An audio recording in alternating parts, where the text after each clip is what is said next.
C'est quoi un code LEI? Comment l'obtenir? Eh bien, c'est ce qu'on va voir dans cette vidéo, puisqu'on va parler du code LEI, le Legal Entity Identifier. Allez, c'est parti. Donc déjà, qu'est-ce que c'est? Eh bien, c'est simplement un code qui permet d'identifier et de reconnaître les entités juridiques sur les marchés financiers. Donc techniquement, à quoi que ça sert concrètement? C'est si vous voulez investir sur les marchés financiers en tant que société, en tant que personne morale. Donc admettons, voilà, vous avez déjà un compte Interactive Broker en tant que personne, par exemple moi, Axel Paris. Eh bien, j'ai ma société qui a de la trésorerie. Je vais pouvoir investir cette trésorerie en bourse, soit par exemple en achetant des actions, mais je peux aussi par exemple placer cet argent sur un compte titre Interactive Broker et me faire rémunérer avec les intérêts. Donc justement, ça c'est mon plan, c'est pour ça que j'ai fait cette démarche d'ouvrir un compte de société auprès d'Interactive Broker. Et bien pour ouvrir ce compte, j'avais besoin d'un code LEI. Donc c'est un code qui permet notamment de connaître la structure légale de votre société. Donc moi, le fait que ce soit une SAS, que c'est une société par action, l'adresse de ma société, les différents liens entre les différentes sociétés. C'est-à-dire que ma société, elle peut tout à fait être détenue par d'autres sociétés. Je peux très bien avoir plusieurs dirigeants. Elle peut aussi, elle, avoir des filiales d'elle-même. Et donc en fait, pour comprendre justement cette structure de l'ensemble des sociétés, eh bien il fallait une norme qui permettait justement de synthétiser, de schématiser les relations entre les entreprises sur les marchés financiers. Et bien pour ça, on a inventé le code LEI. C'est un code de 20 caractères sous la norme ISO 17442, donc c'est le petit détail technique, et qui est donc obligatoire pour investir en bourse en tant que personne morale, donc en tant que société. Donc moi, ce que j'ai fait, c'est que j'ai ouvert un compte chez Interactive Broker en tant que société, et pour ça, comme je vous le disais, j'avais besoin de ce code-là pour pouvoir être identifiable sur les marchés financiers. Et donc cette identification justement par ce code, elle se fait notamment dans les différentes réglementations, EMIR, MiFID II, MiFIR, bref, vous avez différentes réglementations qui vont se baser sur ce code-là pour pouvoir identifier fiscalement et juridiquement et aussi techniquement les entreprises et les liens qu'elles ont entre elles.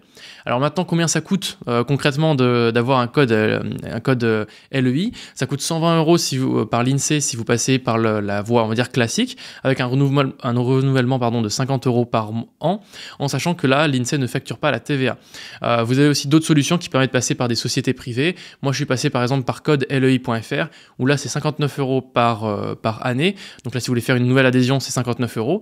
Et le renouvellement se fait entre 45 et 50 € par an. Donc si vous prenez un renouvellement soit sur 1 an, 3 ans ou 5 ans, le prix du coup sera dégressif. Mais sachez qu'il y a aussi d'autres entreprises privées qui permettent de le faire. Moi, c'est le site que j'ai trouvé le moins cher et qui permettait d'avoir ce code. En sachant aussi que je leur ai demandé si je pouvais avoir un code promo. Donc normalement, il y a un code promo ou une certaine offre qui sera en description de cette vidéo. Alors ça peut évoluer, donc je préfère ne pas la mentionner. Vous aurez la petite surprise dans la description de cette vidéo. Donc en sachant que donc je suis passé par le code LEI justement. Donc ça ressemble à quoi? Quand vous allez sur codelei.fr, ça ressemble à ça leur site. Donc moi j'avais pris 1 an pour l'instant et après je verrai pour renouveler sur 3 ans ou 5 ans. Donc là c'est très simple, vous cliquez sur demander un nouveau code, vous mettez le nom de votre société. Donc moi je vais taper par exemple Forecast Media ici, je retrouve bien ma société. Alors moi, comme j'ai déjà un code, il va me dire attention, vous avez déjà un code. Est-ce que c'est bien votre entreprise? Est-ce que vous voulez faire un renouvellement ou est-ce que c'est une autre entreprise? Donc moi, je vais dire que c'est une autre entreprise, mais si vous l'avez jamais fait, vous n'aurez pas ce message. Ensuite, vous allez mettre nom, prénom, adresse, numéro de TVA, etc. Votre adresse votre adresse légale de votre société. Et ensuite, si vous souhaitez avoir 1 an, 3 ans, 5 ans, vous faites j'accepte, veuillez confirmer. Et ensuite, vous allez confirmer et valider le paiement. Donc ça va vous permettre d'avoir un code LEI, en sachant que ce code LEI, eh bien, vous allez l'obtenir, donc en général, vous allez avoir un petit mail au bout de quelques heures avec un code temporaire, et il sera vraiment valide qu'au bout de 1 ou 2 journées. Alors moi, ça a mis à peu près moins d'une journée, en fait. J'ai reçu mon mail de validation, en fait, je l'ai fait la veille, et je l'ai reçu à 11 h le lendemain matin, où j'avais bien donc le nom de ma société, le code LEI, et aussi j'avais un petit lien pour vérifier le statut de mon code LEI. Donc ce lien-là, quand vous allez dessus, ça vous permet de vérifier l'état de votre code LEI. Donc si d'ailleurs vous voulez vérifier soit votre société, mais soit la société de quelqu'un d'autre, vous pouvez aller dans des sites de registre, donc en tapant LEI Search sur Google ou LEI Checker, etc. Vous tapez soit leur code LEI, soit leur nom de leur société. Et vous allez pouvoir voir leur nom légal, leur ciré, dans quelle juridiction est-ce qu'ils se placent, en France, en Suisse, en n'importe quoi, quelle est leur adresse, quelle est aussi leur, je sais pas moi, enfin bref, vous avez d'autres informations en fait que vous allez pouvoir retrouver avec ce code LEI justement, qui vous permet d'identifier cette société.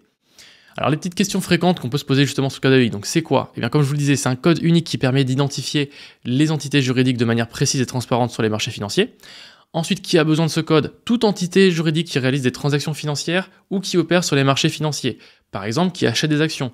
Mais si vous faites, par exemple, si vous déposez de l'argent si vous ouvrez un compte titre, comme par exemple si vous ouvrez un compte titre chez Interactive Broker, même uniquement dans le but de gagner des intérêts sur l'argent que vous placez, donc c'est-à-dire que vous ne voulez juste que placer l'argent sur le compte titre et que vous n'avez pas l'intention d'acheter des actions, par exemple, vous devez quand même avoir un code LEI. Donc moi, c'était mon cas, par exemple.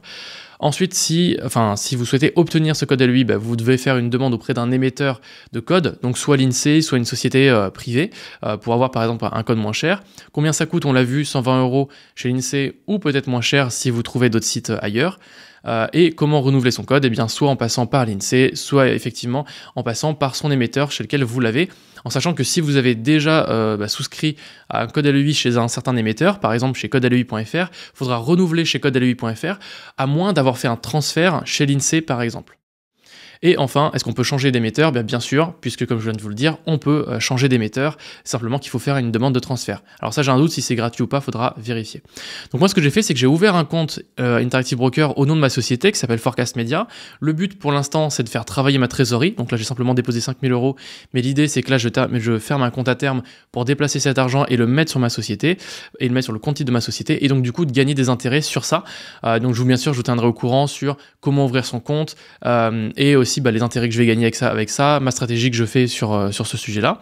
Et si vous souhaitez justement ouvrir votre compte avec Interactive Broker, moi j'ai commencé à faire le processus tout seul et ensuite je me suis rendu compte que c'était quand même bien compliqué. Si vous souhaitez être assisté sur ça et gagner vraiment beaucoup de temps sur la création de votre compte, vous pouvez passer par fiscus.fr, donc c'est une société qui permet de faire de l'assistance d'ouverture de compte. Donc si vous voulez qu'on vous aide complètement avec l'ouverture de votre compte, tous les documents qu'il faut fournir, les cases à cocher, les différentes réglementations qu'il faut valider, eh bien fiscus.fr a une super offre pour ça. Je vous mettrai aussi un lien en description avec un petit code promo aussi, je crois que ça peut être très très sympa pour vous.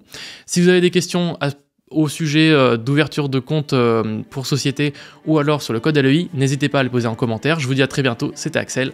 Ciao tout le monde!